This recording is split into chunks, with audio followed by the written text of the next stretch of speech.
Des nouveautés manga, il y en a à la pelle. Alors difficile de s'y retrouver. Bienvenue dans le format trimestriel de Manga Insight, le débrief des nouveautés à ne surtout pas laisser filer. Et aujourd'hui, c'est aux côtés de Freddy Harris, le fondateur de Manga Collect et invité permanent de ces épisodes, et Paul Ozouf, rédacteur en chef de Journal du Japon, que nous allons balayer les nouveautés du second trimestre 2026. Que vous soyez en repérage, en veille ou juste curieux de savoir ce qui va faire chauffer votre pile à lire, vous êtes au bon endroit.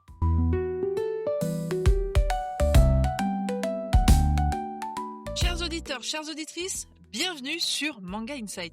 On se retrouve aujourd'hui pour le deuxième épisode des attentes 2026. Cette fois, on va s'intéresser au deuxième trimestre de cette nouvelle année. Donc on parle bien évidemment d'avril, mai et juin, et surtout des nouveautés qui sont attendues sur cette période. Et à mes côtés, j'ai donc deux experts du marché. L'un, vous le connaissez, vous l'avez déjà entendu sur mon podcast, et notamment pour le premier épisode et pour évoquer Space Brothers. Il s'agit de Freddy Harris, le fondateur et créateur de Manga Collect, mais également Paul Ozouf, rédacteur en chef de Journal du Japon, que vous avez très certainement entendu sur l'épisode lié au marché du manga avec Christophe Lenain, le propriétaire d'Ayaku Shop. Messieurs, merci d'être présents à mes côtés aujourd'hui. Comment allez-vous ? Bonjour, encore merci pour l'invitation. Je pense que ça va être un petit abonnement trimestriel très sympathique, cet rendez-vous. Oui, c'est parti pour être trimestriel, en effet. Et toi, Paul, comment vas-tu ? Ça va parfaitement, entouré de mangas pour pas changer. Pourquoi changer une équipe qui gagne ? Voyons. Si vous découvrez le concept, je vous explique très rapidement de quoi il s'agit. On fait le tour des nouveautés qui sont attendues sur le trimestre à venir et on essaye de faire un petit bilan de ce que nous pourrions attendre, mais également surtout de ce qui est attendu d'un point de vue du point de vue du lectorat français à l'aide justement des données récoltées par Freddy dans Manga Collect. Puisque pour ceux qui ne le savent pas, dans Manga Collect, vous pouvez suivre des séries, mais également les ajouter en wishlist, ce qui permet justement d'avoir une certaine idée des tendances qu'on peut espérer sur un mois, sur une semaine, sur une année, etc. Et donc, pour commencer, je propose qu'on rentre dans le vif du sujet et qu'on aborde le mois d'avril qui devrait également signer le retour du printemps. Enfin le retour du printemps. Car au moment où nous enregistrons cet épisode, une partie de ma ville a les pieds dans l'eau. C'est génial. Ah il fait beau en Normandie, je sais pas où est ton problème. Le sud alors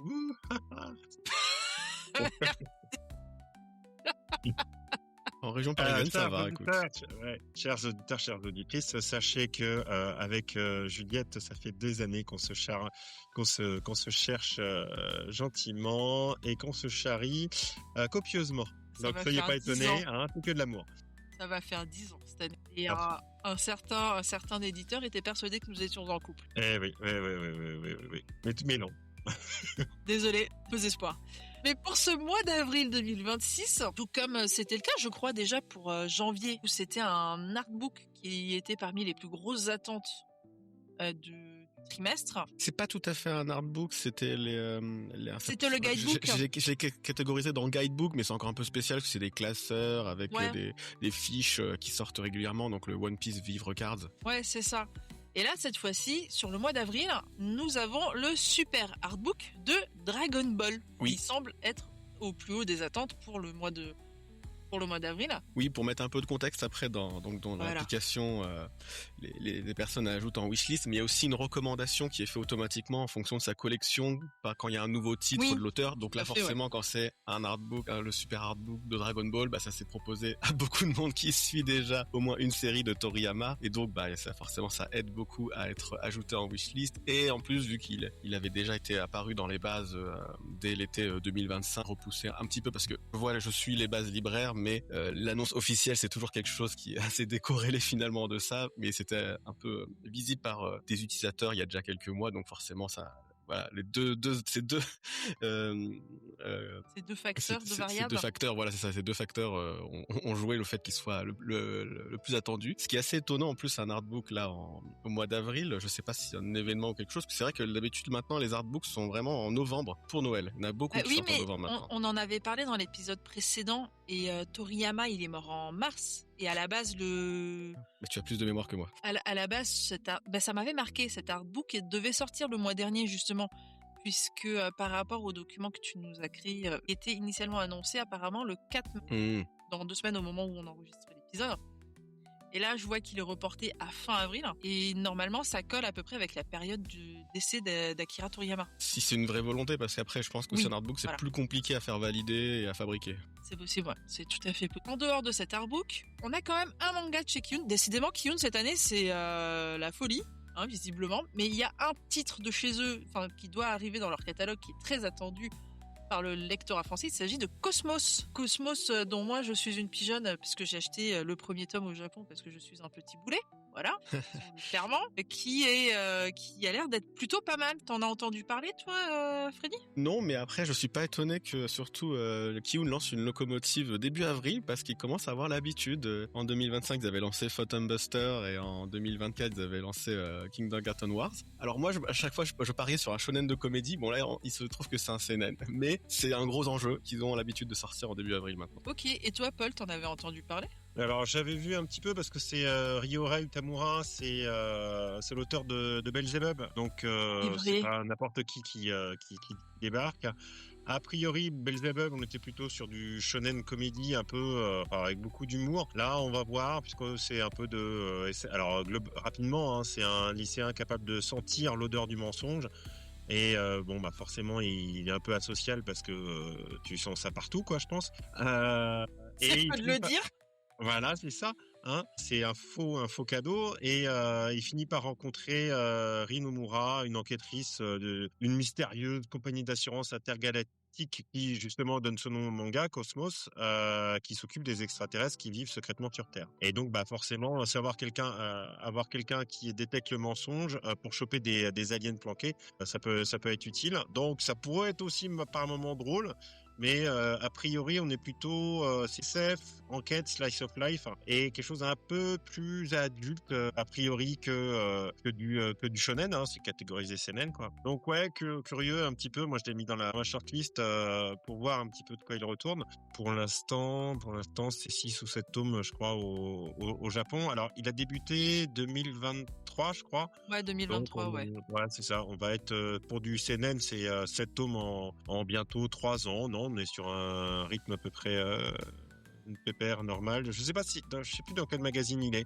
Si c'est du mensuel ou du hebdo, mais ça a l'air d'être plutôt le du mensuel. Monthly Sunday Genix. D'accord. Donc ça, a priori, à mon avis, c'est plutôt du mensuel. On va voir si ça adapte bien à la SF et s'il est capable de faire un peu du contemplatif. Des fois, qu'on aime bien retrouver des fois dans le SF ou le post-apocalyptique. Là, c'est pas post-apocalyptique, mais bon. On va à voir, mais curieux un peu sur celui-là. Mais moi, la façon dont tu me l'as présenté, Paul, j'avais l'impression qu'on me parlait de Men in Black avec son chien renifleur. Ouais, vraiment. C'est ça. c'est ça. C'est vraiment, j'imagine trop l'agent J, l'agent K avec un chien renifleur pour détecter les monstres. Bah écoute, si Kiyun nous écoute, mais enfin je pense qu'ils ont déjà fait leur élément de communication, mais un petit quand Beelzebub rencontre Men in Black, je trouve que c'est pas si mal. Je pense que ça peut être assez cocasse, ouais, ça peut être très très drôle. Est-ce que les deux séries et le film parlent aux plus jeunes ? C'est ça le problème. Alors ouais, ça je suis pas sûr. Parce que Beelzebub, il était venu en France, Tamura, pour Beelzebub, mais il y a assez longtemps maintenant. On était fin des années 2010. Je sais pas si peut-être que ce serait l'occasion qu'ils reviennent. Je sais pas trop à quelle vitesse Kiyun a prévu de publier les différents tomes. Mais on pourrait avoir un tome 2 ou 3 sur un Japan Expo. Ce serait pas déconnant, ouais. Ce serait pas déconnant. Peut-être, mais en tout cas je le vois pas encore moi dans les bases de tome 2. Mais j'ai pas encore tout juin et juillet de Kiyun, même mai j'ai pas encore. Ouais. Autant on pourrait penser qu'ils vont faire venir Ichizoichi, mais je pense que c'est trop. L'auteur, ce sera impossible à faire. Il est encore trop dans le succès, puis dans la naissance dans la naissance. Il est au charbon, quoi. au charbon. Donc je pense que le faire venir en France, ça va être un peu compliqué. Je sais pas si Cosmos est pour son éditeur japonais un gros client qu'il faut garder l'auteur à la maison pour qu'il passe ses planches.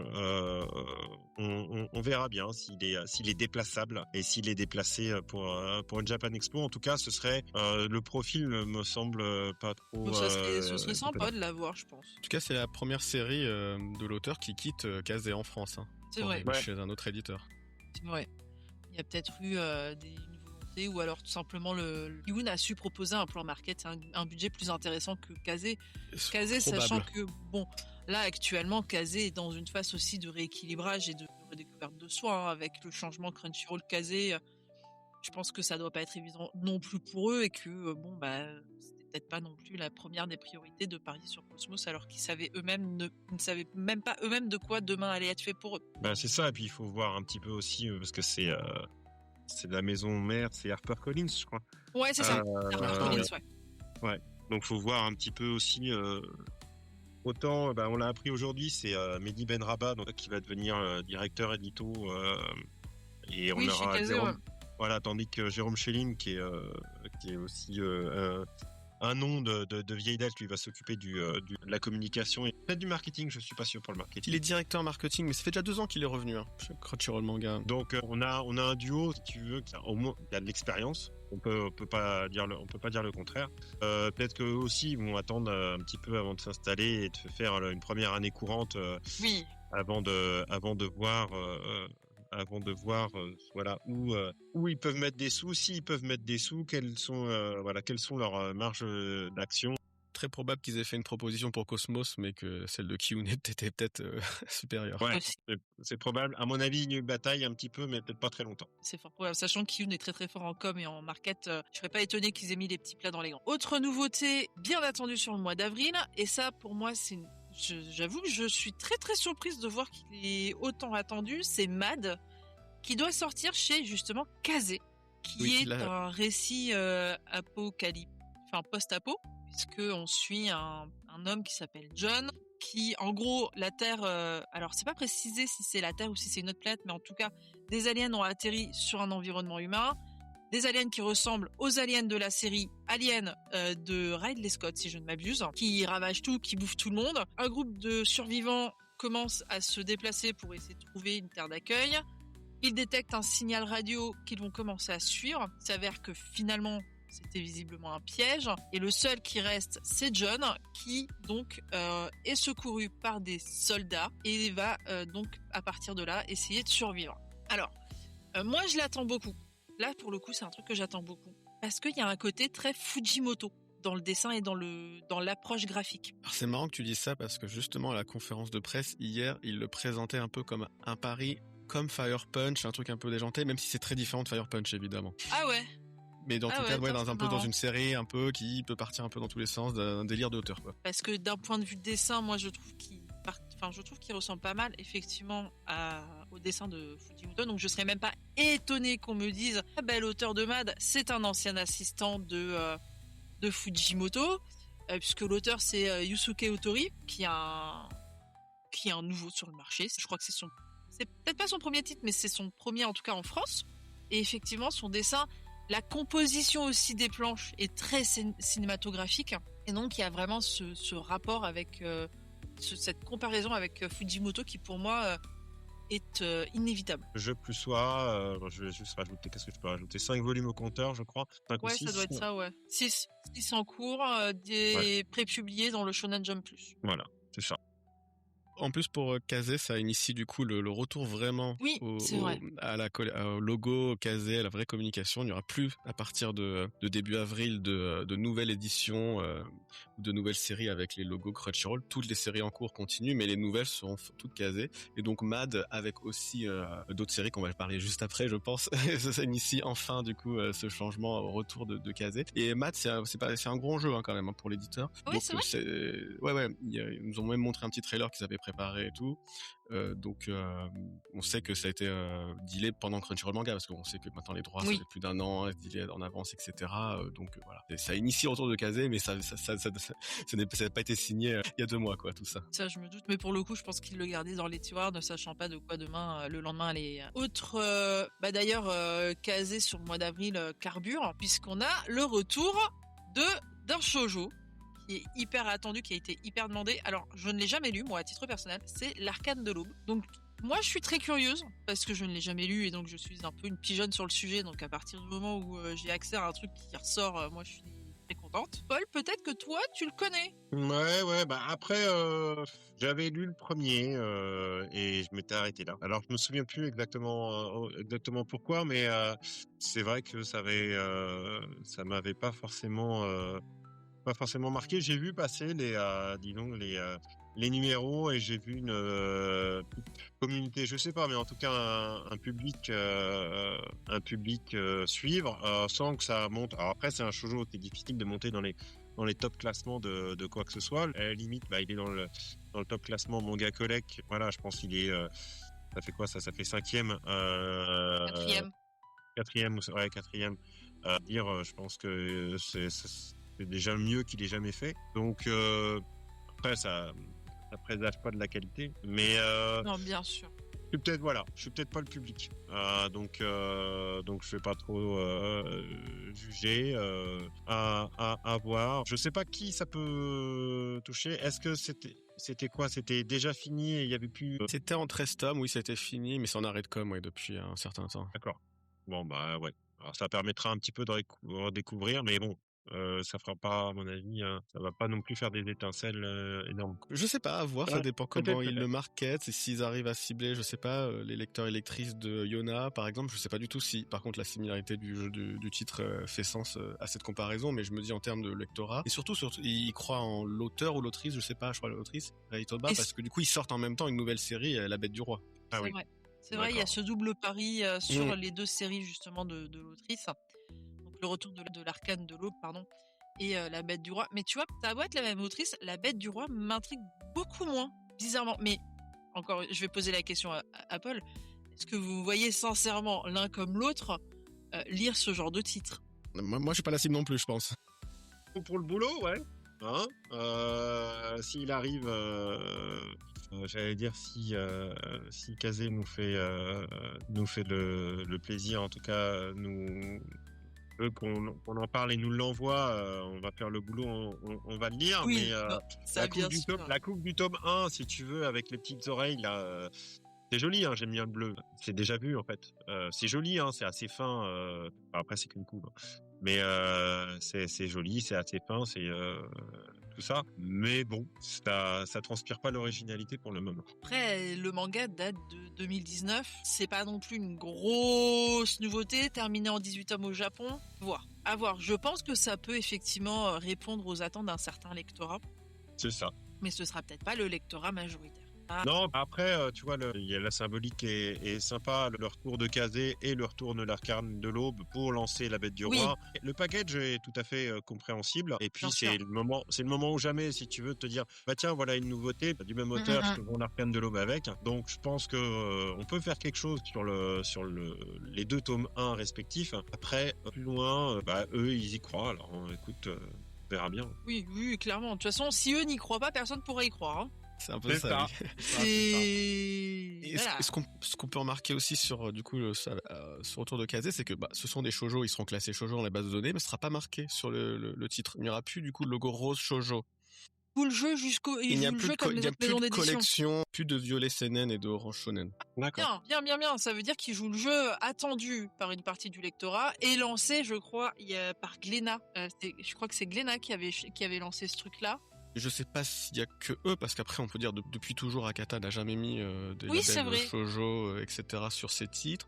Kiyun n'en avait pas au début, mais depuis 10 ans ils en ont maintenant.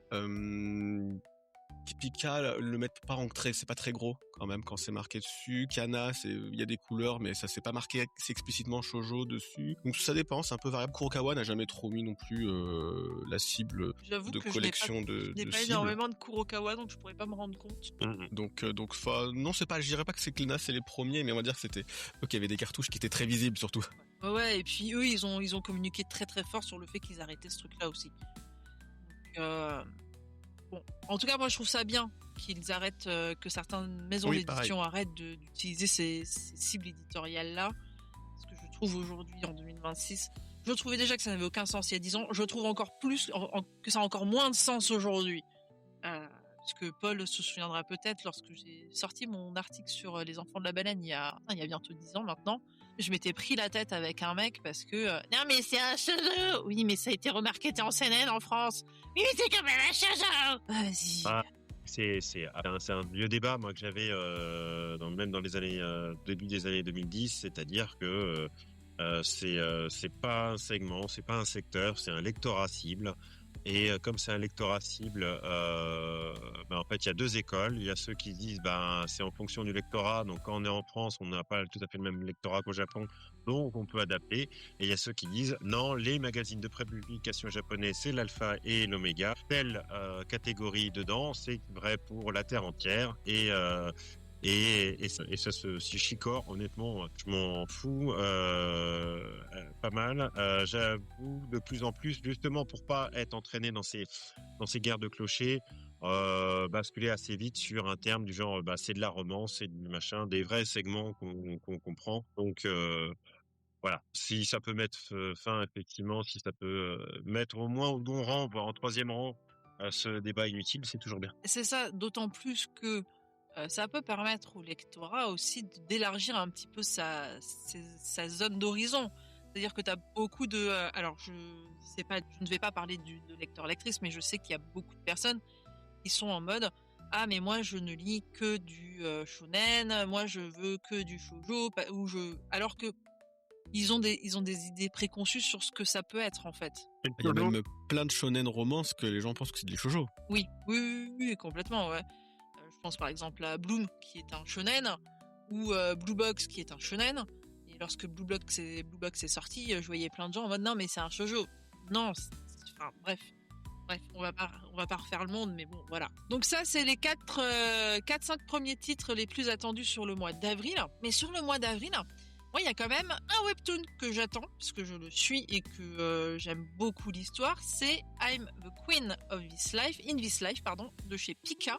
Enfin, qui doit sortir chez Pika. Et je l'attends beaucoup parce que Webtoon m'a fait le déplaisir de la passer en full payante sur l'application. Genre au lendemain. Oui, je suis pas contente. Est-ce que sur le mois d'avril, messieurs, il y avait des titres que vous aviez repérés et à côté desquels moi je suis très certainement passée? Il y a un titre, je le connais peu, mais j'entends, il fait beaucoup de bruit sur les réseaux, mais même si je pense pas qu'il va faire des gros scores de vente, c'est Mien Roboko. Alors, je crois que je vois ce que c'est la couve, mais bizarrement, moi, il m'intéresse pas.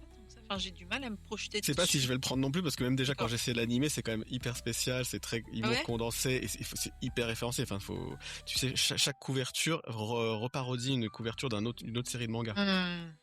Tu vois, donc c'est vraiment humour. C'est même pas comédie, c'est humour. Ouais. Et du coup, parfois pour les fans de manga qui voient toutes les références, je pense qui connaissent vraiment très très bien le médium, ils doivent vraiment beaucoup aimer cette série et l'attendre. Voilà, maintenant en plus c'est chez Mangetsu depuis qu'il n'y a plus le directeur éditorial personnifié. Je sais pas qui va le vendre malheureusement, qui va arriver à l'expliquer et le vendre. Ouais, c'est depuis le départ de Sullivan Rouault, qui a lancé sa nouvelle maison d'édition Morgan. J'avoue que j'ai un peu du mal à me visualiser chez Mangetsu. J'en ajoute un chez Vega, Ceinture Noire. En fait, le hasard a fait qu'il m'est tombé dans les mains parce que c'est Laurent Lefebvre qui par petites touches parfois écrit chez nous quand il a des titres qu'il peut pas forcément caser dans Coyote Mag. D'accord. Qui m'a dit tiens, j'aimerais bien faire une interview là-dessus. Ça parle de judo et ça parle de judo et on va dire d'amour adolescent, mais avec un récit qui va être vraiment rapidement prenant. Déjà, c'est l'auteur est lui-même judoka sur le plan de la technique et de la vie quotidienne d'un judoka. On est sur des judokas qui arrivent à peu près, qui arrivent à leur ceinture noire. Et ça commence un petit peu à se compliquer. Et il faut choisir, c'est un gars et une fille. En fait, la fille a aucune difficulté et monte. J'allais dire les compètes les unes après les autres. Le gars, lui, c'est un peu plus compliqué. Il est un peu limite et il arrive à l'adolescence au moment où faut commencer à choisir un petit peu. Est-ce que je me mets vraiment à fond dedans et est-ce que j'arrive à un plafond de verre, c'est-à-dire est-ce que j'ai les capacités pour aller plus loin ou pas, et on sent que voilà, il y a une romance entre les deux. Ils sortent pas vraiment ensemble, mais sans trop se dire, et c'est assez ça peut paraître de la romance assez légère, mais en fait c'est plus compliqué. L'entraîneur de judo peut être assez cassant, et tu vois que ça, il y a tout le questionnement adolescent qui pèse pas mal, contrairement à un manga, si tu veux, plus classique, où des fois c'est assez léger, fleur bleue. Là, c'est un peu plus sombre, sans être dark non plus, quoi. Mais en tout cas, mais c'est peut-être un peu plus réaliste par rapport à la situation. Ouais, c'est un peu plus, voilà. C'est tu sens que j'ai plus son nom, mais le héros en question. Il y a Camille, lycéenne, et Yanis. C'est ça. Et Yanis, tu sens que c'est compliqué, c'est compliqué à la maison. Il y a il y a du quotidien pas rose. Pour Yanis, qui donne pas mal de profondeur au personnage, et voilà, j'ai commencé à lire quelques pages en numérique du bouquin. Je suis allé jusqu'au bout du premier tome, et j'ai dit banco. Donc voilà, on va regarder ça, comme il va sans doute, parce qu'honnêtement il serait passé totalement oui, bien inaperçu. Et donc, on le met dedans, que les gens y jettent au moins un œil. C'est surtout qu'en plus de ça, déjà, c'est signé par un auteur français, donc un jeune auteur français qui s'appelle Mathis Montes. J'espère que je le prononce bien. Mais moi, ce que je vois, surtout ce qui est intéressant, c'est que je trouve que les maisons d'édition, alors c'est peut-être une illusion que je me fais, mais je trouve que les maisons d'édition parient de plus en plus sur les auteurs français. Puisque Kana a sorti Silence, ils ont sorti... Vega avait sorti K.O. J'ai plus le titre en entier, mais je revois très bien la couve. Donc je trouve intéressant aujourd'hui La théorie du chaos. Oui, la théorie du chaos, voilà, merci. Je trouve intéressant que les maisons d'édition commencent à parier un peu plus sur les auteurs français. Alors, je corrige juste, en fait, ça fait longtemps qu'ils parient, mais c'est surtout que ça fait pas si longtemps que ça que c'est des paris gagnants. Oui. Parce qu'en fait, le lectorat a suffisamment mûri pour plus mettre à la poubelle le manga français, parce que c'est du manga français. On a eu un basculement un petit peu... alors, j'aurais pas les dates exactes, mais avec Radiant, il y a déjà quelques années. Et puis on a eu, tu vois, je suis dans les chiffres 2024, on a eu Inoxtag qui... Non mais attends, Inoxtag reste un cas à part. Inoxtag reste un énorme cas à part. Mais ouais, maintenant toutes les maisons d'édition font de la création. Après, je dirais, il n'y a pas que une maturité du public, mais aussi, je pense, il y a un vrai niveau des dessinateurs d'aujourd'hui qui se sont appropriés des codes et des styles manga, je pense aussi. Il y a les deux. C'est Satoko Ibana qui parlait il y a quelques années, en fait, il y a quelques années, un peu de difficulté à comprendre vraiment et à s'approprier la grammaire du manga, ce qui est maintenant plus du tout le cas, puisque si tu veux, les premiers auteurs de manga français, c'était comment dire, biberonnés à la BD et surtout à la BD. Donc ils se sont appropriés le manga un petit peu comme ils pouvaient. Maintenant, les gens qui sont en âge de faire du manga ont pu bouffer du manga toute leur enfance, toute leur adolescence et leur vie de jeunes adultes. Donc ça a infusé de manière beaucoup plus forte. Et ce qui fait qu'on a des gens qui font du manga. C'est Ahmed Agne, en fait, qui testait ça quand il a des confrères éditeurs japonais qui viennent. Il fait ça depuis des années, je sais pas s'il fait encore. Il leur montrait des œuvres faites par des Français, sans leur dire que c'était des Français. Et en fait, maintenant, les éditeurs japonais, alors ils voient du feu, ça dépend s'ils ont l'œil ou pas, mais se font beaucoup plus facilement, facilement. C'est pas surprenant. Franchement, c'est pas surprenant, parce que quand tu vois, par exemple, Silence de Johan Vornies, il a un trait qui passe, pour moi, qui passerait tout seul dans un magazine japonais. Alors, Contrairement peut-être au début de Dreamland avec Bruno Le Maire, où le trait était peut-être un peu plus franco-belge. Là, on a vraiment des auteurs qui ont les codes du manga et qui savent où ils vont, qui savent ce qu'ils font, Alors, ça les empêche pas de... Tu vois, Ceinture Noire reste très hybride. Hein. Oui, non, bien sûr, j'ai vu la couve. Tu te dis pas j'ai un manga entre les mains, tu te dis j'ai une BD. Ouais. Mais c'est pas plus mal. Non, mais c'est bien aussi. C'est pas plus mal, puisque ça va permettre, je repense par exemple, là, il y a eu le grand off qui a eu lieu, qui a remplacé le FIBD fin janvier.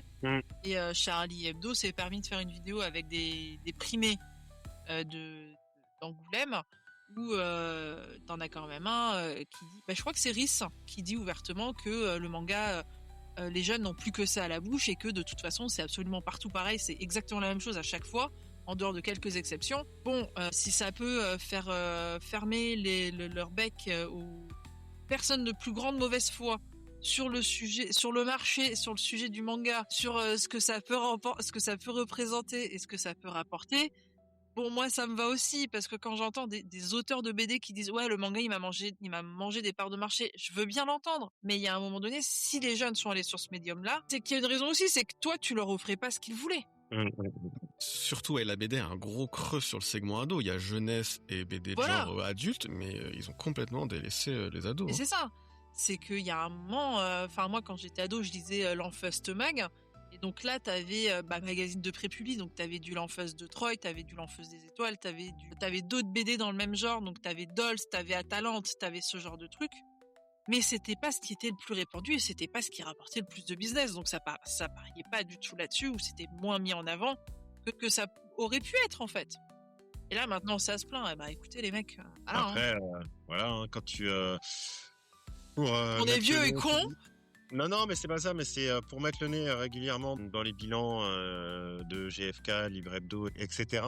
À chaque fois quand on fait des bilans sur la BD au global, tu vois les années avec Astérix ou La Gaffe, ou alors il y a Mortel Adèle qui, mais là on est c'est beaucoup plus jeune, qui a une lame de fond, enfin qui monte d'année en année. Et puis on a les Sisters aussi qui marchent pas trop mal, mais il y a des gros trous quand même dans la raquette, hein, parce que les bonnes années c'est quand il y a Astérix, et quand il y a pas Astérix c'est les moins bonnes années. Donc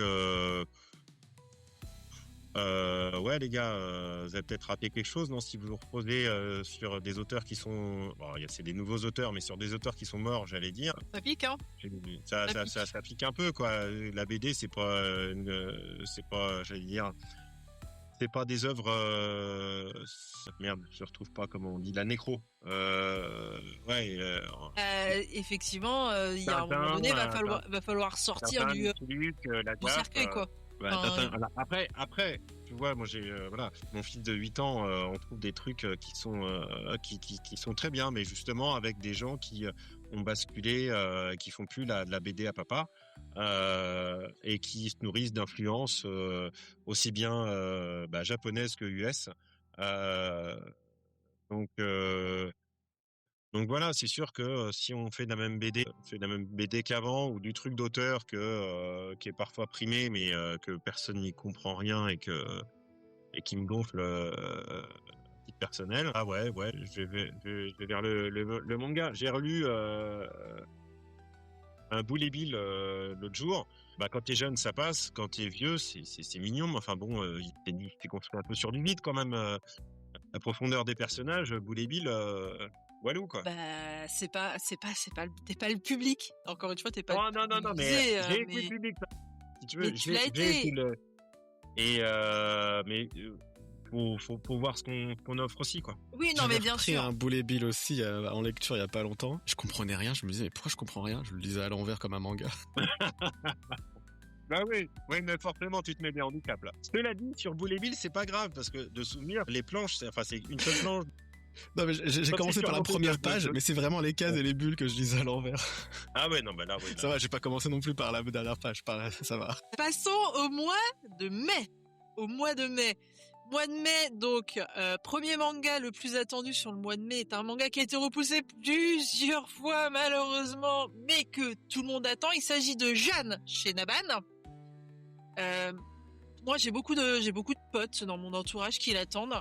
Moi je ne sais pas encore si je vais aller dessus à proprement parler, parce que je pense que déjà je me suis pas assez renseignée sur le sujet, et deux, mon deuxième prénom étant Jeanne, j'ai un peu la flemme de lire un manga.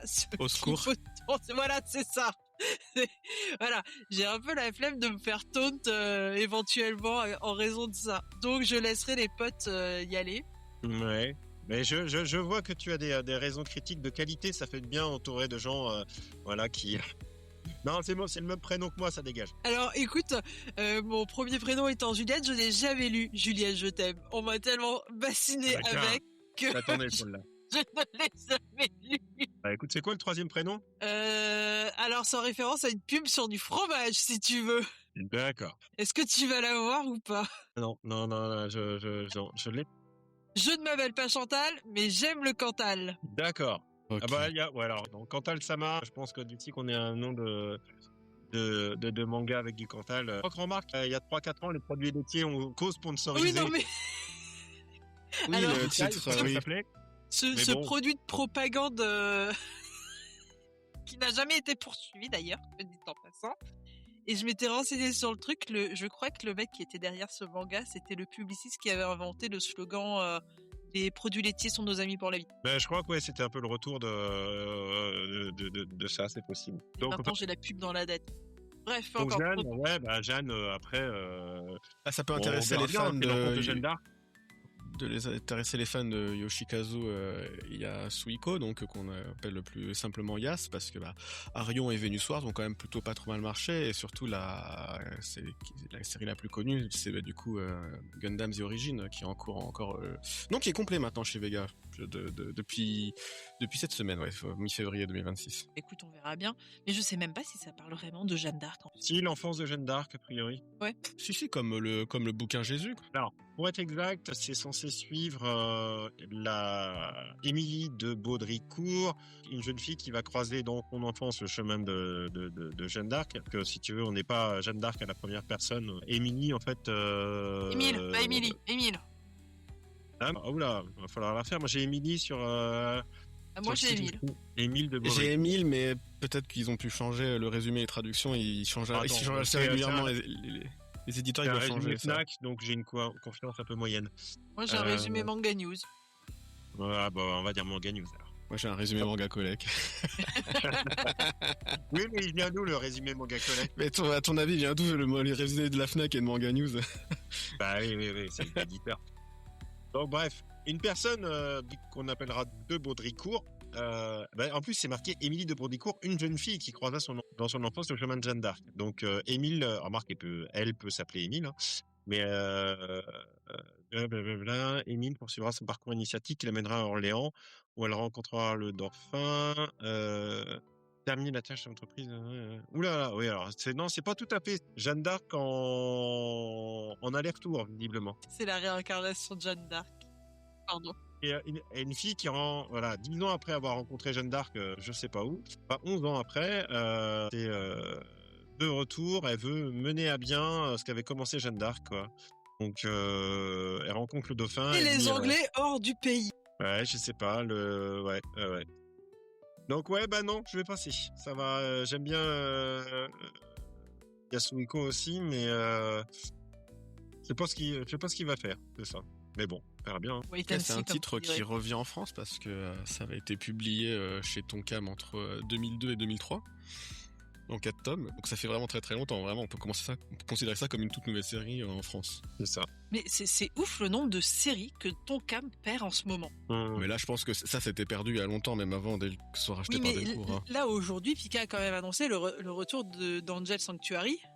Il était chez Delcourt Tonkam de mémoire. Après, ça fait un bout de temps. Ça fait un bout de temps. T'en discuter avec Pascal Laffine, si tu veux, il déplore effectivement de se faire piller régulièrement. C'est un pillage.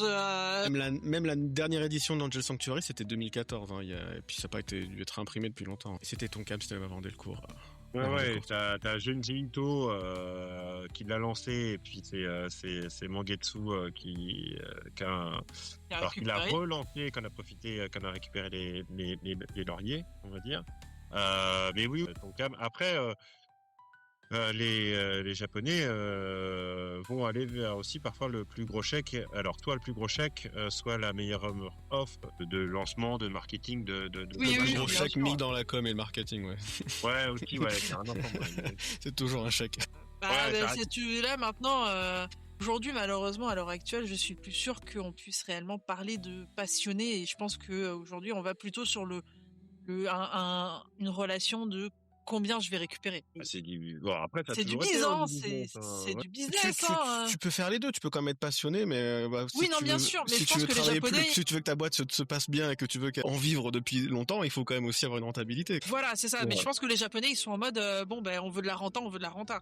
Je sais pas eux quel est leur point de vue sur la question. Oui, et en même temps, ce qui est intéressant, c'est que du coup, les éditeurs français nous disent souvent que les Japonais vont pas jamais réserver vraiment trop une série à un éditeur français, même si on sait qu'il y a des petites préférences, mais vraiment, ils vont aller étudier chaque dossier et que rien n'est jamais acquis et que si quelqu'un, on parle un peu de gros chèques vulgairement pour le marketing, mais aussi surtout des fois idées innovantes qui font sens Bien dans sûr. l'histoire du titre, ils peuvent choper un titre. Bien sûr.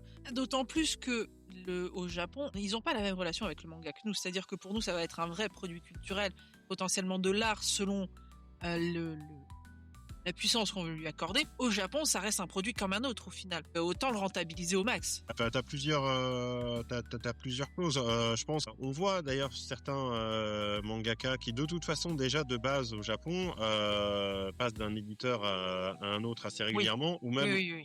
font plusieurs séries de front chez des éditeurs différents, si tu veux. Donc bon, c'est pas, ça les dérange pas d'aller chez l'un ou chez l'autre. Enfin, les éditeurs historiques chez nous ont suffisamment d'ancienneté pour qu'ils puissent tous à peu près leur faire confiance. C'est remettre en jeu effectivement. Dès qu'un éditeur fait un faux pas dans l'une de leurs séries et puis ça marche pas comme c'était prévu, au coup d'après, on remet tout sur la table et puis et on va tester à chèque équivalent, on va dire. On peut les tester ailleurs. Puis j'aime bien aussi parfois tenter. Tu vois, là, on parle de Sharingan chez Naban, même si c'est vieux. C'est dire, moi, je suis un éditeur, j'ai pas de gros trucs en ce moment de prévu, donc je vais pouvoir vous faire une bonne mise en avant. Plutôt que tu vois, Mangetsu, je pense que ça a joué pour Junji Ito. Ils ont vraiment, et pour le coup, ils ont vraiment misé dessus. On est jeune, on arrive. Il n'y a pas que ça, je crois qu'il y avait des bruits de couloir comme quoi Sullivan Ruo était devenu ami avec Junji Ito et du coup il y avait une espèce Ça peut arriver, hein. Ça peut arriver aussi. Ça reste des humains. Hein. Après, on est dans le cas de Junji Ito qui fait partie des monstres sacrés et qui peut dire à son éditeur non, on ira ici, on ira là. Oui, aussi. Il y a pas mal d'éditeurs qui s'en occupent pas trop parce que ils ont autre chose à faire. On les laisse, reste chez toi, va faire des planches, t'occupe pas, je gère le business. Oui. Il n'y a pas, j'allais dire, les relations de fidélité qui se construisent. Je pense qu'ils se construisent vraiment à la sueur de l'éditeur français qui fait tout pour que ça dure. L'éditeur japonais, à part que c'est plus pratique pour lui quand c'est les mêmes, je suis pas sûr qu'il soit plus. Je sais pas s'il y a vraiment un attachement à un éditeur. Un éditeur français, ça reste quand même pas mal du. Non, et puis c'est bien de rabattre les cartes de temps en temps. Il y a 10 ans, c'était bien aussi de donner One Punch Man à Kuro et My Hero Academia à Kiyun, par exemple. C'est ça, hein. Ah oui, non, c'est en plus sur le moyen long terme, c'est une bonne chose aussi et ça évite que les gens s'endorment.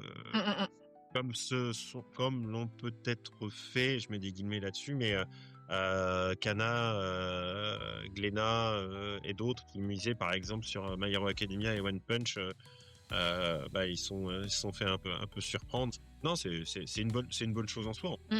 Complètement. Après Jeanne, autre nouveauté, en tout cas c'est un retour, encore une fois, sur le marché français qui est extrêmement attendu, qui était réclamé, c'est Basara, que moi je n'ai jamais lu, qui est signé Yumi Tamura. Donc moi je ne l'ai jamais lu, donc là pour le coup je suis hyper curieuse de le lire. Alors d'habitude je n'ai absolument j'ai beaucoup de mal avec certains romances de manière générale selon comment c'est amené.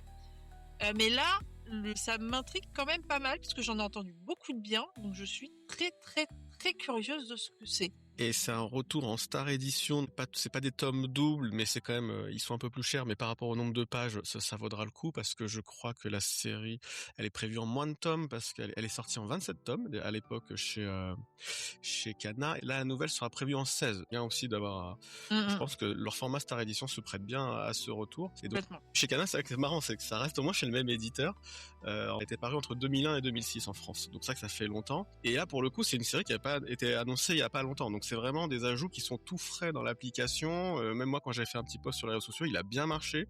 Donc en tout cas, l'attente a l'air réelle, et je pense que ça va se concrétiser, parce que du coup, au moins, l'écart est pas si éloigné que ça entre la sortie et l'annonce. Non, c'est vrai. Et puis en plus de ça, c'est une série qui aujourd'hui, en occasion sur la première édition, vaut une paire de couilles. Alors vous passerez l'expression, hein, mais la peau des apparemment, fesses. Ouais, sur le marché de l'occasion, apparemment, elle vaut relativement cher. Elle est pas mal. Disons que les scalpers se font un gros plaisir sur cette série, comme sur d'autres. Hein. Mais comme Basara est estampillé shoujo, la rareté est peut-être d'autant plus forte que sur d'autres séries. Ouais, il y a une aura. Ouais. Voilà, il y a une espèce d'aura. Et son retour est donc de bon augure, j'ai envie de dire. Encore une fois, moi, je suis très très curieuse de ce que ça peut être. Je sais pas si l'un d'entre vous l'avait déjà lu. Non, c'est un peu pareil. Je l'ai vu passer, je l'ai feuilleté, je l'ai reposé. Ça, c'est pas ma cam. Après, c'est issu du Betsu Komi. Betsu Komi, je pourrais vous dire Banana Fish par exemple.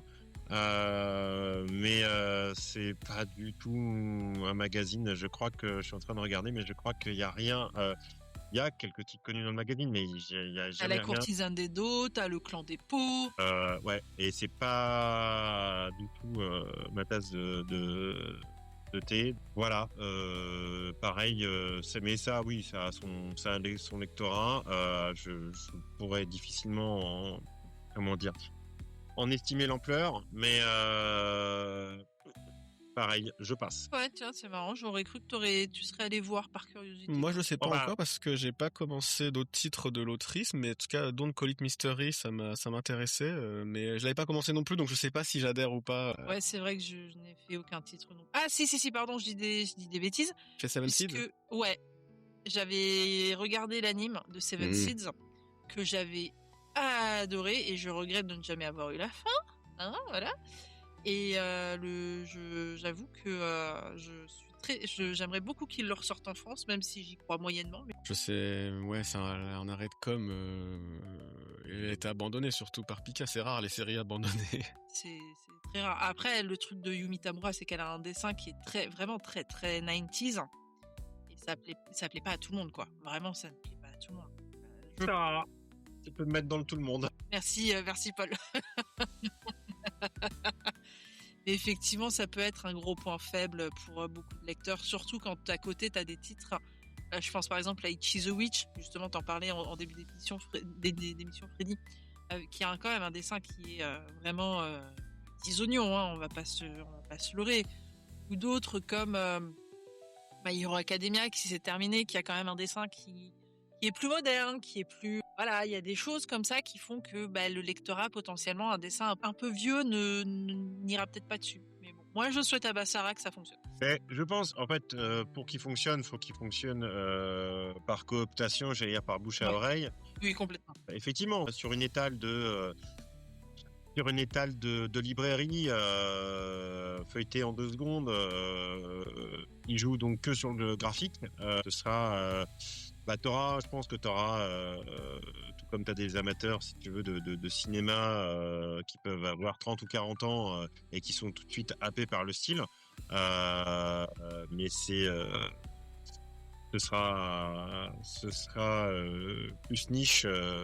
Mais bon, ça aura l'avantage, ça fait partie de ce qu'on, même tu vois, même si j'aime pas, ça fait partie des grandes œuvres. Tu me dis Basara, je vois tout de suite, alors que alors que j'en ai lu 10 pages et c'était il y a longtemps, mais ça traîne toujours, j'allais dire, dans l'imaginaire collectif.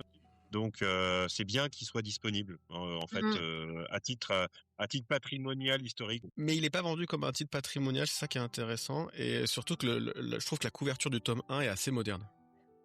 Ça c'est très très vrai. Qu'ils ont présenté. C'est très très vrai, ouais. C'est très très très vrai. 3e titre, et c'est encore un retour pour le mois de mai, puisqu'il s'agit de Arms, qui cette fois fait son retour chez Mangetsu, alors qu'à l'origine c'était chez Kana. Ah oui, c'est au tour de Kana de se faire dépouiller. Ils l'ont pas gardé cette fois. Oui, chez Kana, c'était paru entre 2003 et 2006. Une série terminée en 22 tomes. Ils sont allés jusqu'au bout. Depuis, moi, je connaissais pas du tout cette série. J'ai vu à l'annonce qu'il y a des gens qui étaient très, très, très contents de cette nouvelle annonce. Et moi, j'avais jamais entendu parler, donc j'avoue que je peux pas dire grand chose. J'avoue que je ne connais pas non plus. Eh ben alors, je vais enchaîner les cocos. Ne vous inquiétez pas, je suis là. En fait, raconte-nous. non, mais sans. Je vais chercher le plaid et le chocolat chaud. Ouais, c'est ça. Non. Il était une fois Ryoji Minagawa. Alors, c'est surtout au dessin. Je connais pas du tout le. Je vérifie le scénariste Kiyoshi Nanatsuki, mais ça me. Il a fait et The Arm Peddler aussi. Ouais.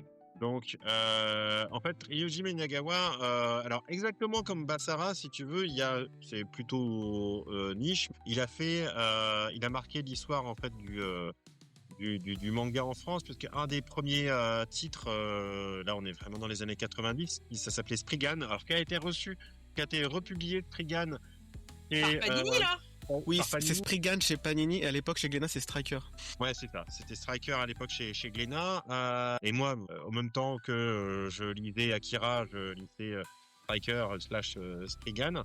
Pour le coup, effectivement, c'est aussi j'allais dire, nostalgie des années 80-90 du manga. Après, il y a des choses plus récentes. Il avait fait Peacemaker, qui était un western. Il n'y en a pas tant que ça. À une époque, Peacemaker, c'est les fins des années 2000, c'était 2007 au Japon, le début, qui était du western. Et c'est toujours scénaristiquement, c'est bien foutu. Voilà, et puis le dessin, la mise en page, c'est assez cinématographique aussi. Pour ce qui est de Arms, on est alors ça vous rappellera peut-être un petit peu, moi ça me rappelle Parasite, je sais pas pourquoi, mais en fait c'est l'histoire d'un lycéen japonais qui manque à une vie lambda quoi. Il y a un nouvel élève qui arrive. Pareil, hein, c'est un début assez classique. Sauf que donc Hayato, et il découvre que Hayato, en fait, il a la capacité de transformer ses membres, en armes télescopiques meurtrières. On va en avoir pas mal, si tu veux. On va finir par croiser pas mal d'adolescents comme ça avec des pouvoirs. On est un peu dans la suite d'Akira. Akira qui était dans les années 80, a inspiré pas mal d'auteurs. Et Otomo a pas mal marqué Ryoji Minagawa notamment, qui a mûri avec des références, voilà, comme notamment Akira d'Otomo. Et on a un sens aussi pas mal du détail. Donc on est sur là où Basara va avoir quelque chose. Ryoji Minagawa dans Arms et dans d'autres de ses œuvres. On retrouve les influences notamment d'Otomo, de Akira de Otomo. Donc dans Arms, on retrouve un petit peu les enfants qui ont des pouvoirs, et en fait qui ont des pouvoirs issus d'une organisation secrète qui manipulé ces jeunes adolescents pour en faire des armes de guerre, des monstres si tu veux, et qui finalement deviennent incontrôlables. Donc on retrouve un petit peu le Akira d'Otomo notamment. Et voilà, je l'avais pas, j'avais pas lu à l'époque. Alors je sais plus quand est-ce que c'était sorti en France, mais début des années 2000. Et j'avais pas forcément fait le rapprochement avec Spriggan, mais là pour le coup ouais, j'ai bien envie de voir ce que ça donne, et c'est normal que ça sollicite un petit peu d'intérêt pour Arms lui-même, mais pour son auteur, voilà, qui fait des trucs toujours pas mal, alors qu'ils sont rarement des succès commerciaux. Je crois qu'aucun n'a été un succès commercial, mais voilà, il y a toujours un succès critique en tout cas, et je pense que c'est pas volé. Ça peut être effectivement intéressant de se renseigner dessus. Parmi tout ce qui est attendu au mois de mai, donc il n'y a pas grand-chose pour l'instant, parce que je suppose que les auteurs soit gardent des cartouches pour Japan Expo, soit n'ont pas encore fait toutes leurs annonces, ou les deux. Mais moi, il y a un ou deux titres, en plus des 3 premiers qu'on vient de citer, qui m'interpellent un petit peu. Il y a Shikino Senjitsu qui doit sortir chez Naban, qui est un one-shot. Alors Naban, plus le temps passe et plus j'aime leur ligne édito. Très clairement. Ils ont une ligne édito que je trouve hyper intéressante et hyper intelligente. En tout cas, qui correspond plus à celle que je suis aujourd'hui. Alors peut-être qu'il y a 10 ans, je ne les aurais pas lues, mais aujourd'hui, c'est une ligne édito qui, moi, me parle. Surtout que, en plus, ils traitent des sujets... Enfin, ils ont des mangas, je trouve, qui sont nécessaires et sur lesquels peu de maisons d'édition osent aller. Je pense par exemple... Aller ou même retourner, parce qu'il y a des fois... Voilà. Moi, je suis sur le poème du vent et des arbres chez eux, et j'ai l'impression que c'est quand même... ça fait pas du tout dater dans je trouve... il y a un petit peu dans la narration et le dessin, mais les thématiques sont quand même... marchent toujours très bien. Parce que moi, j'avais lu le ballet des cœurs, je crois, de mémoire, si je dis pas de bêtises.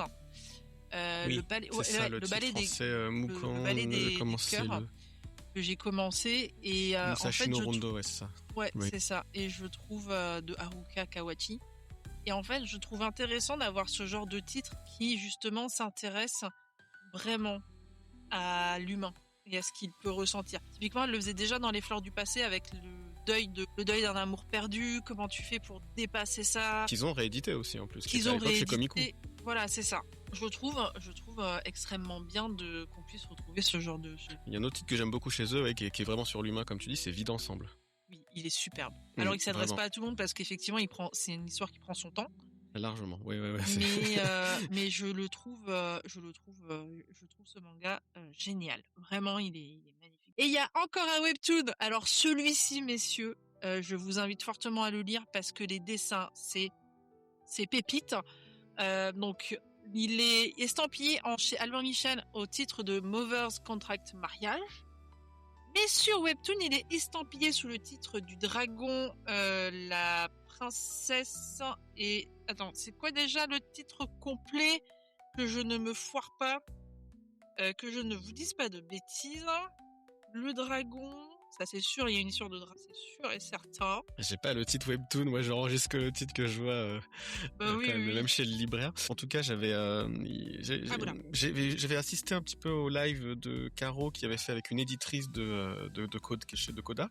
C'était vachement intéressant parce qu'elle expliquait toutes les coulisses, comment ça se passait. Et vu qu'ils sont spécialisés Webtoon, elle nous expliquait un peu toutes les différences en termes de marché, le produit, la différence entre France et Corée. Et en plus, nous présenter du coup cette édition qui arrive bientôt. Et en plus, il y aura une collector très, très jolie dans un fourreau, etc. On voit que l'éditrice, elle aimait beaucoup aussi participer à la fab. Tu m'étonnes, parce que le titre sur Webtoon, c'est Le Dragon, la Fleur et le Mage.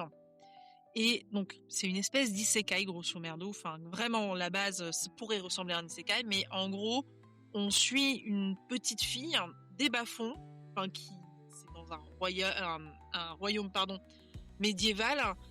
On suit une petite fille qui doit pas avoir plus de 5 ou 6 ans, je pense, qui vit dans les bas-fonds de la ville et qui doit prendre soin de sa mère alcoolique et violente. Donc la petite fille, elle travaille, elle fait ce qu'elle peut pour récupérer de l'argent, voilà.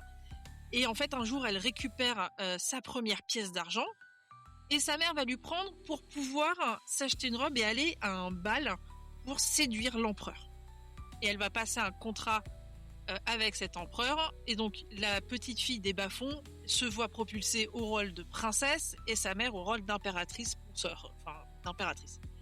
Sauf que on découvre très très rapidement que la mère est morte dans sa précédente vie, qu'elle s'est réincarnée et qu'elle s'est donnée pour mission de sauver sa fille. Et en fait, il y a toute une histoire entre l'empereur qui découvre ce qu'est l'amour, ce que ça veut dire aimer, la petite fille qui, en dépit de son âge, essaye tant bien que mal de devenir la princesse qu'elle aurait pu être si elle était née de sang bleu, qui essaye vraiment elle casse un peu toutes les barrières en fait qui existent dans ce genre de contexte familial. Enfin bref, on suit tout ça et les dessins sont d'une beauté, je trouve. C'est hyper lumineux, c'est très doré, c'est extrêmement beau, c'est vraiment... Et moi j'aime beaucoup l'histoire parce qu'il y a vraiment ce truc de la petite fille qui ne devrait pas avoir à faire tout ça, mais qui fait tout pour protéger sa mère, qui considère que sa mère est tellement faible que sa mère a besoin d'elle, donc elle se doit de tenir ce rôle. Enfin, vraiment, il y a ce truc-là de petite fille hyper sérieuse, hyper mature, que je trouve hyper touchant. Et donc, moi, j'ai hyper hâte de découvrir l'édition papier de ce titre. Vraiment, s'il y a un webtoon que je peux vous recommander, c'est celui-ci. On parle bien. T'as vu? C'est parce que je l'aime beaucoup. Non. C'est parce que je l'aime beaucoup. Non, vraiment, pour le coup, le dessin est à tomber par terre, je trouve. Et pour une fois, en fait, je trouve que d'habitude, quand on a une histoire un peu sombre, le dessin s'en ressent. On a un dessin qui est souvent très sombre, très contrasté. Vraiment, je trouve que les auteurs ont tendance à partir sur ce principe-là. Alors que là, on a quand même une histoire plus ou moins sombre, mais avec un dessin qui est hyper lumineux et je trouve que ça change en fait. Je trouve que ça fait beaucoup de bien. Donc, vraiment, si je peux vous recommander de le lire, faites. Vraiment. Faites. Est-ce qu'il y avait d'autres titres que vous aviez repérés sur les sorties de ce mois de mai, messieurs? Mais je me suis aperçu que j'en avais oublié une en avril, ça compte? Vas-y. On dirait que t'es comme la SNCF. Ouais, c'est ça, voilà, j'arrive en retard. Bienvenue un en mois de gare retard, ça fait beaucoup. Shiba Inu Rooms, si je dis pas de bêtises, hein, c'est bien avril ça. Oui, mais je l'ai vu, ouais, c'est ça, ouais. Il sort chez Doki Doki le 1er avril. C'est bien ça, pour une petite blague. Bah, c'est ça. Ce qui est, en fait, j'en parle. Le manga, j'ai eu la chance de l'avoir dans les mains, mais il vaut autant pour ce qu'il représente pour l'éditeur que le manga lui-même. En gros, hein, l'histoire du manga, c'est l'histoire d'une fille qui cherche un appart et trouve un appart qui est vachement bien et qui est super pas cher. Donc, on se demande tous, il est où le loup. En gros, le loyer est de 30 € quoi. Oui, d'accord. Effectivement, Donc, où est le piège? Et en fait, c'est parce qu'il est hanté. Mais il est hanté par un petit Shiba Inu.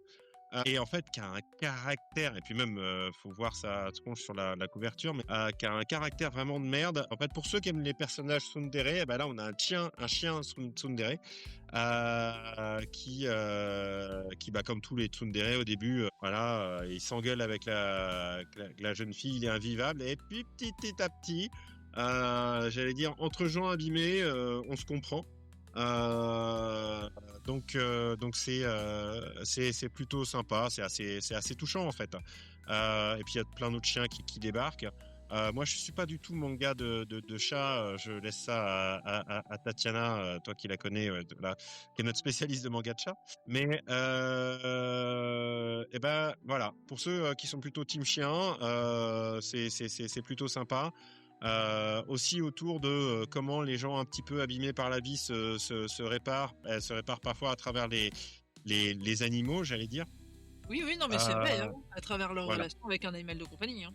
Voilà. Et sauf, alors, le petit truc, c'est que le chien, non seulement il est tsundere, mais il cause aussi. Hein, et puis ils arrivent à se causer. J'avais oublié ce petit détail. Voilà. Donc, non, c'est sympa. Et en fait, je parlais de l'importance du titre qu'a pour l'éditeur. C'est un titre de chez, si j'ai pas de bêtises, un titre de chez Shueisha. Et en fait, là, cette année, Doki Doki fête ses 25 ans, je crois. Déjà. C'est 25, ouais, ils sont dans la place depuis un certain temps, quoi. Et Shueisha, comment vous dire qu'ils ont ramé pendant 2 décennies, tout en gardant des rapports très très cordiaux avec, mais avant de pouvoir proposer un titre de chez eux, et ça y est. Et ils vont pouvoir. Donc c'est un enjeu assez important pour l'éditeur, qui mérite. Qui mérite qu'on ouvre le bouquin. C'est surtout que Doki Doki est connu pour ses mangas de chats. Ça fait plaisir. Voilà. Pour ces mangas animaliers et de chats, ils ont fait beaucoup de chats, ils ont fait aussi un petit peu d'autres animaux. C'est cool que ce soit. C'est pour ça aussi, je pense que la Shueisha a dit, vous avez quand même une certaine expertise dans les mangas animalier et celui-là on vous le file. Donc non, il est plutôt sympa et je le à tester. Hein, je garantis pas si les animaux en manga c'est pas votre truc et les personnages tsundere, ce que je disais, c'est ça vous gonfle. Passez votre chemin, mais voilà. On lui met un petit coup de projecteur dessus et on dit aux gens d'essayer pour voir. Non, mais ça me titille un peu. Moi, étant propriétaire de leur cousin, à savoir les Akita, je suis quand même curieuse parce que effectivement le Shiba est connu pour avoir un putain de mauvais caractère. Donc, ouais, tête de blin. Non, mais c'est tête de cochon, enfin bref, tu m'aurais dit c'est un gentil Shiba, j'aurais levé un sourcil en mode, voilà. Mais bon. Je te l'enverrai, j'ai les épreuves, tu sais, la version épreuve là. Let's go. Ah bah let's go, je prends. Je prends. De toute façon, tac, comme ça je te mettrai ça dans un colis. Ça roule. Passons au mois de juin maintenant, qui est, alors je pense qu'il devrait pas trop se remplir puisque mois de juin en général les éditeurs aiment bien garder leurs cartouches pour Japan Expo. Ouais, mais justement, pour Japan Expo, et ça sort fin juin, enfin deuxième moitié de juin quand même. Il y a quelques grosses cartouches qui sortent en juillet, mais c'est étalé quand même. Oui, mais là on n'a pas encore les annonces pour le coup. Ah par contre non, on n'a pas encore les annonces. Non, c'est sûr. Non mais c'est juste que je veux dire que avril il y a beaucoup de sorties et juin aussi. C'est mai un peu plus creux souvent. Ouais. Mais juin oui il y aura des sorties, mais elles sont pas encore annoncées. Donc là c'est vrai que il y en a certaines que je connais qui sont pas dans ce tableau par exemple. J'ai croisé, je crois la semaine dernière, une annonce Galaxias. Galaxias, et ça y est, là que j'ai perdu qui c'était qui. C'est pas Pika. Pika, si. Pika, ouais. Oui, je l'ai ajouté à la base de ce matin, donc il est pas dans ce tableau. Voilà, c'est ça. De toute façon, les gens n'ont pas encore eu le temps de l'ajouter en wishlist. Et alors, clairement, on va dire, moi je fais une mise en avant qui va être assez superficielle. C'est juste le visuel. Le visuel me botte bien. On est sur de l'aventure, une grande aventure de fantasy avec des histoires aventure et fantasy, on va dire, avec des histoires de quêtes. On parle encore de dragons. On parle encore de dragons. C'est pour ça que j'ai pensé. Au début, j'y ai pensé parce que avec Juliette, on parle de faire un article autour des dragons. Et effectivement, c'est un royaume d'humains et de dragons. Il y a une jeune fille qui rêve, une héroïne qui part à l'aventure. Et puis elle rencontre un jeune homme Néraïd ou Néraïd, je sais pas comment ça se prononce, qui est amnésique. Dracoïde apparemment. Ouais, un draco. Oui, c'est ça. Et donc amnésique aussi. Et puis c'est parti pour l'aventure. On est dans du shonen fantasy aventure avec un univers assez foisonnant a priori, avec sa mythologie, tout le tintouin. Voilà, c'est vraiment. J'allais dire un intérêt de surface pour l'instant. On attendra que ça s'étoffe un petit peu parce que dès comme ça, on en a vu un paquet aussi. Bon, il est assez beau, mais après des pitchs comme ça, on en a vu un petit paquet et parfois, on va pas au-delà du tome 1 quand on arrive au bout du tome 1 parce que c'est un peu tout le temps la même sauce. Mais voilà, on va dire comme on parle d'attente, celui-là, on garde un petit œil dessus, Galaxias. C'est surtout que présenté comme tu viens de le faire, moi ça me fait légèrement penser, mais très légèrement penser à Beyond the Cloud de chez Kiyun. Ah oui, une création, oui. Qui était une création. Et on avait un peu une base légèrement similaire, à savoir qu'un jeune garçon trouve une créature ailée, amnésique, et se met en quête à ses côtés pour retrouver l'identité et comprendre d'où vient la petite fille. Enfin bref. Et là, j'ai l'impression qu'on a une base qui est sensiblement similaire sans pour autant être identique. Donc, non, on reste sur du shonen, on est un peu plus âgé, on reste sur du shonen, sans doute avec un peu plus d'action, puisqu'il est rangé en action et fantasy en fait. Donc bon, l'auteur est méconnu, en tout cas c'est le premier titre chez nous. Ça sort du Shonen Magazine de chez Kodansha, donc on peut être sur la grosse artillerie ou pas, à voir. Non, mais on est sur du gros magazine, on va dire. C'est le magazine de Blue Box, notamment pour citer un titre récent, ou de Ergear. Ergear ou Ergear d'ailleurs, je sais plus. Mais bref. Moi, j'ai toujours dit Ergear. Voilà, Ergear, Ghibli et Ergear, on va dire. Voilà. Et c'est aussi les les 4 chevaliers de l'Apocalypse, là, celui de Nakaba Suzuki ou oui, Seven Deadly Sins. voilà, les 4 chevaliers, c'est celui qu'il a fait après, il est moins connu. Et puis Shakuta, donc on est vraiment sur du. C'est pour ça que je mets un petit bémol parce qu'on est sur un magazine qui fait du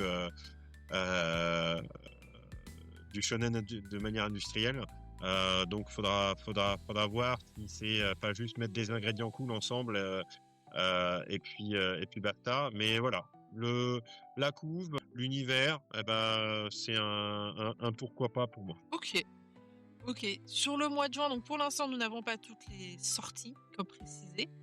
Le manga le plus attendu sur ce mois-ci, c'est encore un manga de chez Kiyun puisque c'est la fiancée du clan Kyugane. Qui a une vibe un peu que je me trompe pas, mais il me fait un peu penser à il y a un truc de ce titre de chez Pika avec les Spirit Seekers. Alors ouais, si tu me parles de Spirit Seekers, tu m'intéresses. Mais je trouve qu'il y a un peu une vibe de ce titre-là maintenant. Alors je me fie qu'à la couve et qu'au mais je crois qu'on est plutôt il y a un côté historique, je crois qu'on est un peu plus dans le passé, que Spirit Seekers, ça a l'air plus contemporain. Ouais, c'est plus moderne. Je pense qu'ils essayent un petit peu d'être sur un côté... C'est un seinen, ça parle d'exorcisme, mais je pense qu'ils veulent peut-être cibler un public un peu plus large que juste... En fait, on est sur de l'historique folklorique, parce qu'on a effectivement un chef de clan d'exorcistes qui promet d'anéantir tous les démons du pays, comme tous les chefs de clan d'exorcistes, parce que ils ont tué son papa et sa maman. Donc forcément, il est un peu vénère et il est obsédé par la vengeance et je sais plus, il se marie, il accepte de prendre pour épouse une certaine Fuyu et je sais plus ce qu'il y a avec la petite Fuyu. Il y a un truc. C'est une kitsune. Voilà, c'est ça, c'est une kitsune. Donc il l'a épousée, donc il va pas la couper en sashimi. Mais c'est peut-être bon le sashimi de kitsune, hein. Je sais pas, ça fait trop de mélange d'un coup là. Donc voilà. Donc ouais, effectivement, attendez. En fait, la couve est belle. Oui, voilà. La couve est belle. Le dégainage de sabre sur la couve est plutôt classe. Donc des fois, ça suffit. Hein. Un héros qui a une tête plutôt classe, un peu de folklore avec des kitsune et puis on roule les jeunesses quoi. Je demande à voir, voir ce que ça vaut. Je suis curieuse, mais j'attends de voir. Si je ne suis pas lassée du truc. Si tu veux, je suis pas à mettre un billet tout de suite quand je vois Square Enix. Ils ont des excellents titres, mais je suis en général pas forcément dans le wagon Square Enix à chaque fois. Disons que c'est pas voilà, je saute pas dedans. Donc à voir effectivement. C'est joli, mais c'est pareil, c'est qu'une coupe pour l'instant. C'est ça. Deuxième manga le plus attendu sur le mois de juin, et je pense que ça va être la première fois que j'évoque un titre de cet Agabi. C'est un hentai, messieurs, dames, puisqu'il s'agit de Nilix. Je sais même pas si il va vraiment sortir au mois de juin, parce que il est repoussé depuis des années. Il est dans les bases, il erre dans les bases depuis 2019. Ouais, c'est ce que je vois. Donc, je sais même pas si ça vaut le coup d'en parler. Je ne connaissais même pas cette maison d'édition, c'est pour dire. Ni Onibas, c'est groupe E-Fort, donc c'est Ototo et Taifu. Je ne connaissais pas. C'est leur collègue qui a déjà quelques années sur du hentai, mais après ouais, c'est compliqué, même pour ceux qui seraient amateurs de hentai ou même de titres plus teens love, disons érotiques. C'est des titres qui sont tout le temps repoussés. On essaye de faire une sélection plus érotisme sur un journal du Japon. Je voulais faire une interview alors pareil, chez le même groupe, E-Fort. Ils ont une connexion qui s'appelle Crispy Love. Ça fait 1 an que j'essaye de faire un truc parce que les publications suivent pas du tout. Donc ouais, peut-être très attendu. En fait, ça se trouve, il est peut-être, c'est ce que tu disais, Freddy. En fait, il est peut-être attendu parce que ça fait longtemps qu'il est marqué. Oui, en fait. c'est pour ça que j'ai mis ces commentaires même dans le tableau, parce qu'en fait, ça joue beaucoup sur l'exposition du titre dans l'application. Et Ouais, on parle du Teens Love, et il y a aussi toute enfin même carrément, ils ont créé une maison d'édition. C'est plus qu'une collection. Bon, après, les limites des fois toujours un peu floues dans les groupes, mais Teens Love, qui s'appelle Teens Love, qui publie du Teens Love, donc chez IDP, donc ce sera le sœur de Meian pour qu'on puisse se situer. Normalement, ils arrivent en mai. Ils étaient vachement repoussés aussi. Ils arrivaient à la fin de l'année. Voilà, il y a une date pour mai pour l'instant. On sait pas encore. Ils ont déjà très occupé inondé, avec Meian et Noévé maintenant. Mais bon, c'est bien, ça permet qu'il y avait des séries qui reprennent. Hein. On parlait de Don't Call It Mystery tout à l'heure. J'attends de voir la qualité de Fab sur Five Star Stories aussi. Apparemment, la qualité de Fab a vachement baissé. T'as eu un nouveau tome de Five Star Story? Parce que non, mais sur de Noévé, le reste de Noévé, je suis pas trop étonné. Sur Capeta, apparemment, ça a vachement baissé. Mais Five Star Story a toujours quand même un petit prix, donc faut le justifier aussi. Oui, bien sûr. Autre, alors, nous avons donc parlé de Milix, qui est attendu depuis 2019. Ensuite viennent Family Man et Deaf Girl, mais c'est pareil, ce sont des titres qui sont repoussés depuis un certain temps. Bon, Family Man n'est pas un hentai. Hein. Non, c'est chez Nazca, c'est pas du tout. Il devrait sortir chez Nazca, c'est pas du tout la ligne édito de la petite maison d'édition de Nazca. En fait, pour les petites maisons d'édition, faut savoir qu'ils sont en flux tendu et que du coup, c'est vraiment une question de trésorerie que quelque chose sorte ou pas. Là, par exemple, on n'a pas parlé d'un de leurs titres qui est Where the Ghosts Are Going, qui sort en avril. Normalement, il devait sortir pour Angoulême parce qu'il devait inviter l'auteur ou l'autrice, je sais pas, à cette époque-là, à cette période-là. Et bon, ça s'est pas fait du coup. Donc forcément, c'est un peu repoussé aussi la sortie. Donc voilà, des fois ça joue à pas grand chose aussi. Des fois les éditeurs me disent on a loupé la livraison de quelques heures le camion et hop on est décalé d'une office de 2-3 semaines. Cela étant, le titre le plus attendu en dehors des 3 titres qui sont repoussés, aussi étonnant que ça puisse paraître, est un guidebook qui s'appelle Parler japonais avec Mofusand. Pardon. Mofusand étant quand même un véritable phénomène de société au Japon. Je ne sais pas toi si tu l'avais vu, Freddy, mais moi quand j'y suis allé en fin d'année dernière, il y en avait fucking partout. J'ai l'impression qu'en tout cas Soleil va un peu publier tout ce qui se rapporte à Mofusand. Là, il y a ce guidebook. Je crois que j'en ai vu un autre arriver, mais je l'ai pas encore mis dans la base. Ils avaient déjà fait le petit one shot, le petit guide des chats de baroudeur en 2023. Oui, tout à fait. Après voilà, donc voilà, ils sont pas en train de tout publier d'un coup, vu que c'était quand même il y a déjà 3 ans.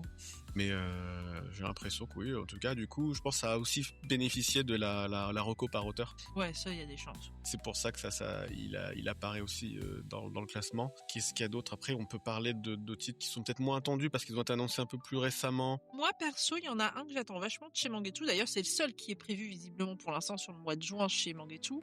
C'est Inkia Gal Revolution. Qui a l'air... Alors... Je sais que j'ai pas du tout la tête à lire des trucs liés au garou, tout ça et tout le temps. J'en ai bien conscience. Cela étant, le dessin a l'air incroyable. Et c'est surtout qu'en fait, moi j'aime beaucoup la vibe meuf un peu populaire qui sont complètement en contre-courant. Parce que bon, l'histoire, ça reste deux jeunes adolescentes qui sont les seuls membres d'un club scolaire. Et le club de recherche sur les cultures alternatives. Et donc rien que ça, moi, ça me titille un peu parce que qu'est-ce qu'elles définissent comme étant une culture alternative, qu'est-ce qu'elles considèrent comme étant une culture alternative, etc.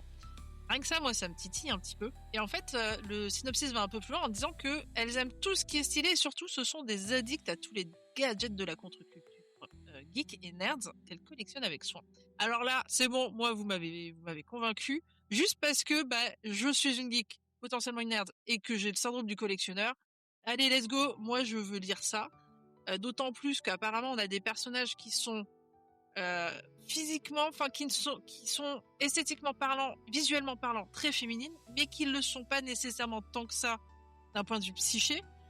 Et rien que ça, moi, ça me chauffe énormément.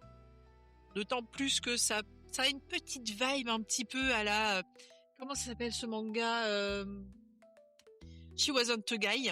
Oui, bien sûr, c'est clairement. Ça a une vibe à la She Wasn't a Guy.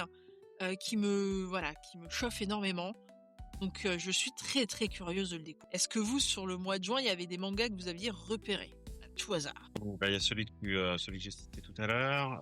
Je suis en train de regarder. Galaxias. Il y a le retour de Mari Okazaki. Pour l'instant, c'est encore le titre provisoire, Zuto Dokushin Deiru Tsumori. Oui, chez Naban, oui. Naban aussi, donc bon, ce sera un shoujo. Je sais pas si c'est forcément ma came, mais en tout cas, vu que c'est une autrice qui est déjà un peu connue en France, ça peut vouloir le coup de jeter un œil, de s'attarder dessus pour ceux que ça intéresse. Qu'est-ce que j'avais noté? Il a été annoncé aussi tout récemment là par Kazé. Il est encore trouvé dans les bases sous le nom de Chloe Bride, mais du coup, le titre français a été annoncé, c'est Les Noces Vénéneuses, donc ça peut vraiment intéresser tous ceux et celles qui aiment beaucoup la romantaisie. Donc vraiment tout ce qui est happy mariage, ce genre de choses. Oui, j'ai vu passer un truc à ce sujet. Pour l'instant, il n'est pas encore ressort dans les chiffres, mais je pense que dans les mois à venir, c'est possible que il arrive un peu plus haut dans les attentes. Surtout que c'est une série courte, donc ça peut être effectivement relativement intéressant. Pour une fois qu'on a des séries courtes. Et moi, ça me plaît bien. Après, il faut séries courtes prévues comme séries courtes et des séries courtes qui se font axe. Oui. On est bien d'accord. On est d'accord. Oui, en effet. Mais effectivement, ça peut être intéressant de voir ce que ça va donner ce titre-là. Sur ce nouveau trimestre, messieurs, est-ce que vous avez un top 3 à nous proposer? Compliqué comme question. Eh ben, écoute, je me lance. On va mettre Cosmos, Peinture Noire, voilà, coup de cœur. Et un titre, alors Ceinture Noire a déjà un titre de niche, mais un titre avec j'en parlais tout à l'heure, Ryojimi Nagawa, on va essayer Arms. Ok, effectivement. Voilà. Effectivement. Je vais pas faire beaucoup plus original parce qu'en vrai, maintenant, c'est très rare que je recommence une nouvelle série avant qu'il y ait 2-3 tomes pour avoir un peu les retours. On va dire qu'en tout cas, voilà, je suis pas sûr de les prendre, mais en tout cas, ce qui m'intéresse, je dirais en 3, les top 3 seraient Mad, Arms et Basara. Ok. Alors moi, c'est très très très très compliqué, je vous l'avoue, puisque étant cliente, ma curiosité naturelle me poussant à lire de tout et n'importe quoi, c'est hyper compliqué. Mais effectivement, Mad rentre effectivement dans mon top 3. Cosmos aussi, mais je pense que mon cœur balance entre Basara et Inkia Gal Revolution. Parce que vraiment, pour le coup... alors, je parlerai pas des webtoons, parce que de toute façon, j'en ai pas fait 2, et forcément... Voilà, il y en a un, vous avez compris mon amour pour ce titre. Mais effectivement, je pense que Inkia Gal Revolution peut avoir la même petite hype que She Wasn't a Guy. Et je suis très très curieuse de voir ce que ça peut donner, ne serait-ce qu'en termes de dessin et de scénario. Je m'attendais à ce que tu mettes Shiba Inu Rooms, du coup, Paul. En fait, je l'aime bien, mais je te dis, il y avait une partie... enjeu éditorial, et donc c'était plus pour j'allais dire en parler, qui passe pas sous le radar de certaines personnes. Donc voilà, si je me base que effectivement sur j'ai mon avis de lecteur et pas de journaliste ou de défenseur du marché du manga ou des choses comme ça, ou des gens qui participent, il arriverait. Il est dans le top, dans le 5, dans les 5 que j'avais préparé pour cette émission. Et si on réduit à 3, il est 4e. Oui, au moins il est sur le podium du top 5, c'est déjà pas mal. C'est très bien même. Podium élargi. C'est déjà très bien quand on voit la quantité de sorties qu'on peut avoir sur un trimestre, en sachant que tout n'est pas annoncé, c'est déjà très bien. Oui, tout n'est pas annoncé, puis on n'a pas eu le temps de tout citer. Il y a un nouveau Junji Ito qui va paraître aussi en avril. Il y a des titres de mars qu'on n'a pas pu parler dans la dernière émission et qui sont quand même plutôt attendus. Il y a par exemple Love Bullet chez Vega qui est plutôt attendu pour le mois de mars. Donc voilà. Une nouvelle édition aussi de Kids on the Slope, je sais pas si on avait pu en parler. Si, on en avait parlé à la dernière émission, puisque il me hype pas mal, moi. Par contre, je crois qu'on n'avait pas parlé de Agents of the Fourth Season chez Akata. Non, c'est vrai qu'on en avait pas parlé. Ils ont pas mal d'enjeux dessus. Ouais. J'avoue qu'on en avait pas parlé. Étonnant d'ailleurs de la part de Caro de ne pas l'avoir mentionné. Mais je crois qu'il était pas. Peut-être que je crois qu'on je l'avais pas encore. Hein. C'est possible. C'est pour ça on fait par trimestre, mais le dernier mois c'est toujours on n'a pas tout encore. C'est toujours un peu compliqué. Un peu tendu. Eh bien, écoutez, messieurs, merci beaucoup d'avoir accepté de participer à ce point trimestriel sur les attentes du trimestre suivant, de fait. C'est pas Paul. Merci à toi pour l'invitation. J'ai été ravie d'échanger avec vous. C'est toujours intéressant de pouvoir échanger avec des experts du milieu. Et puis, je suis ravie de voir que nous n'avons pas forcément des goûts similaires, ce qui permet d'élargir un petit peu. Typiquement, Shiba Inu Rooms, je serais pas allée dessus si Paul n'en avait pas parlé. Mais moi non plus, je le voyais comme un énième manga chat-chien chez Doki. Et pour le coup, je vais peut-être checker. Bah ouais, en plus, voilà. Hein, tu me diras si je sais pas si ton chien met trop le nez dans les mangas, mais tu me diras s'il aime bien. Bah si, son panier est juste à côté de ma bibliothèque. Ah, il est habitué quand même. Dans tous les cas, chers amis, c'est sur ces bonnes paroles qu'on va se quitter. Freddy, on se revoit au moins dans 3 mois, au plus tard. Au plus tard. Pour faire le point sur les sorties de Japan Expo. Bah oui, au moins là, on sait que je pense que juillet, d'ici que la prochaine émission, tout sera annoncé. Je pense que notre épisode se concentrera sur juillet. Il y a assez rare qu'il y ait des sorties, mais voilà, des fois quand même fin août. Maintenant, la rentrée littéraire manga se prépare quand même assez tôt, de plus en plus tôt. Et septembre, je pense que ce sera peut-être aussi. Ça dépend quand on enregistre l'émission, mais septembre, c'est pareil, c'est concentré début du mois, donc j'espère que ce sera annoncé. Écoute, nous verrons bien. En tout cas, il y avait un gros titre de début septembre qui a été annoncé, qui est une réédition qui était Bleach. Au moins cette fois-là, oui, alors c'était annoncé longtemps en avance. Ça a été annoncé en avance. Là, pour le coup, on le sait. D'ailleurs, je trouve étonnant qu'ils le sortent en septembre alors qu'ils pourraient le sortir pour Japan Expo. Mais bon, peut-être qu'ils n'ont pas eu le choix. Peut-être qu'ils ont d'autres choses. Oui, j'espère. En tout cas, merci messieurs d'avoir participé à cet épisode. Je vous souhaite une bonne fin de journée. Et puis, prenez soin de vous. Et c'est sur ces bonnes paroles que l'épisode d'aujourd'hui se termine. Merci à toutes et à tous de nous avoir écoutés. Si vous avez aimé, n'hésitez pas à vous abonner, à laisser un commentaire ou même à partager autour de vous. On se retrouve très bientôt pour un nouvel épisode. D'ici là, prenez soin de vous et restez curieux.